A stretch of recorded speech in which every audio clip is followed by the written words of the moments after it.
उस घर की हालत आप समझ सकते हैं, जिस घर में से दो बच्चियां, जिसकी एक की उम्र 2.5 साल और दूसरे की उम्र 5 साल है, कल से लापता हैं।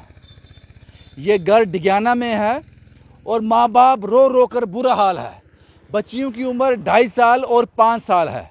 दोनों बच्चियों ने एक दूसरे का हाथ पकड़ा और हाथ पकड़ के घर से निकल गई। शायद जब सुबह पिता काम पे गया होगा, उस वक्त पिता के पीछे पीछे निकली होंगी शायद। पहले आप ये सीसीटीवी फुटेज देखिए, जिसमें साफ दिखाई दे रहा है कि दोनों बच्चियों ने एक दूसरे का हाथ पकड़ा हुआ है। ये सीसीटीवी फुटेज आपने देखा, दोनों बच्चियों ने एक दूसरे का हाथ पकड़ा हुआ है। कहां जा रही हैं पता नहीं, लेकिन कल से गायब हैं डिगियाना इलाके से, घर नहीं आई वापस। पुलिस को सूचित किया गया। पुलिस प्रैक्टिकल ग्राउंड पे काम करती है, वो हर उस जगह खंगालती है यहां पॉसिबिलिटी हो सकती है। उन्होंने नहर, हॉस्पिटल, हर वो जगह यहां वो हो सकती हैं खंगाला, लेकिन जो दोनों बच्चियां 2.5 साल की और 5 साल की अभी तक नहीं मिली हैं। कहीं भी आपको इनकी फोटोज नहीं है।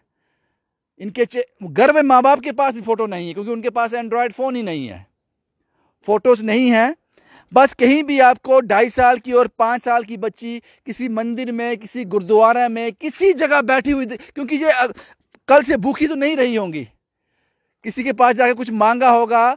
हम भी पॉसिबिलिटी की बात कर रहे हैं, किसी को नजर आ जाए दो बच्चियां 2.5 साल की और 5 साल की, तो आप तुरंत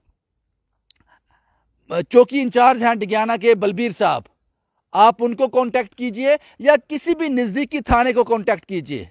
बलबीर साहब का नंबर मैं कैप्शन में डाल दूंगा, क्योंकि वो लगातार इन बच्चियों के लिए परेशान है, उतने ही जितने माँ बाप हैं। हर संभव कोशिश की जा रही है, और सबसे बड़ा परेशान कर देने वाला चीज़ ये है कि इनकी एक की उम्र 2.5 साल और दूसरे की उम्र 5 साल है। दोनों सगी बहनें हैं, कहाँ है पता नहीं, खो गई हैं।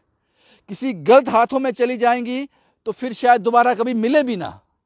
इसलिए कहीं भी आपकी इन पर नज़र पड़ जाए, जो मैंने कैप्शन में नंबर दिया हुआ है बलबीर साहब का, ये चौकी इंचार्ज हैं डिगियाना चौकी के, आप इनको संपर्क कर सकते हैं या फिर किसी भी नज़दीकी थाने में इनको पहुंचा दीजिए। उन माँ बाप को सुकून मिलेगा, क्योंकि इनके बिना उनकी ज़िंदगी ख़त्म है। शुभम कुमार के साथ Ravindra Singh, the state sentinel के लिए।